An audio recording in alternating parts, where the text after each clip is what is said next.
सामने बाल मंत्री परिषद के सभी सदस्य उपस्थित हैं, उनको बहुत बहुत धन्यवाद।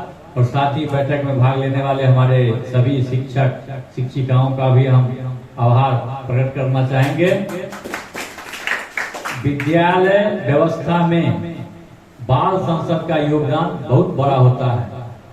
जब कोई व्यक्ति बाहर से आते हैं तो सबसे पहले उनकी मुलाकात इन्हीं बाल संसद के सदस्यों से होती है। वही उनका स्वागत करते हैं। कहाँ कार्यालय कक्ष है वहां उनको दिखलाते हैं, बर कक्ष कहाँ है यह बताते हैं। बाग बागानी देखकर बाहर के लोग बहुत ज्यादा खुश होते हैं कि अगर विद्यालय में पढ़ाई के साथ साथ बागवानी भी है तो अलग से ही लोग देख के खुश हो जाते हैं कि यहाँ जो है पढ़ाई लिखाई भी अच्छी चल रही होगी। तो किसी भी विद्यालय के सफल संचालन में बाल मंत्री परिषद का बहुत बड़ा योगदान होता है। और मैं एक बार धन्यवाद देना चाहूंगा इस कॉन्सेप्ट को बनाने वाले का, क्योंकि इसके साथ इसमें विद्यार्थियों का शिक्षा के साथ साथ नेतृत्व करने की क्षमता का भी विकास होता है। क्या होता है? नेतृत्व करने की क्षमता, लीडरशिप जिसको बोलते हैं, जिसका आजकल घोर अभाव है।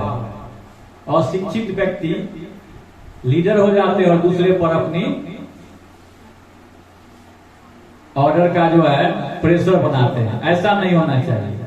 हमारे विद्यार्थी से ही कुशल नेतृत्वकर्ता डेवलप करें और विद्यालय का नेतृत्व करने के साथ साथ समाज का भी नेतृत्व करें और देश का भी नेतृत्व करें। नेतृत्व का यह होता है कि विद्यालय में हम पढ़ाई कर रहे हैं, इसके साथ साथ कुछ समस्याएं भी हों, जिन समस्याओं की ओर हमारा ध्यान नहीं जाता है।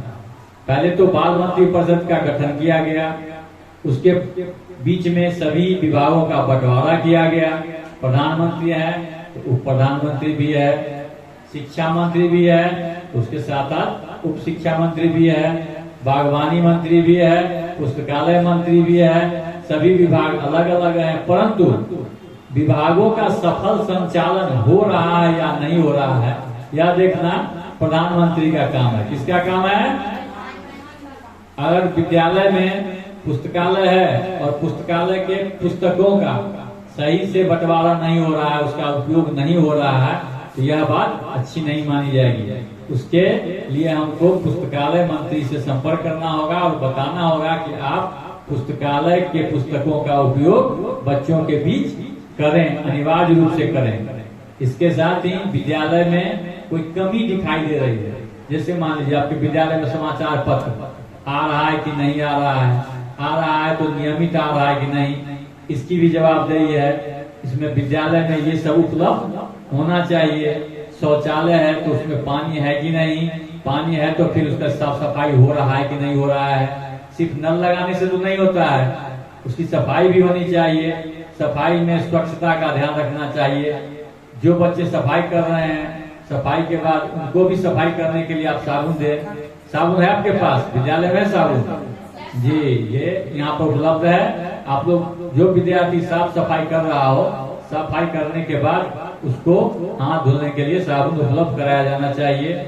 शौचालय की सफाई, फील्ड की सफाई, वर्ग कक्ष की सफाई और नियमित रूप से घंटी लगे रूटीन के अनुसार, यह भी देखना आप लोगों का काम है। जिस समय हो जाए शिक्षक के कहने पर आप उसको सुचारू ढंग से घंटी लगवाइए, जिससे शिक्षक अपने वर्ग कक्ष में समय जाके पढ़ाई कर सके।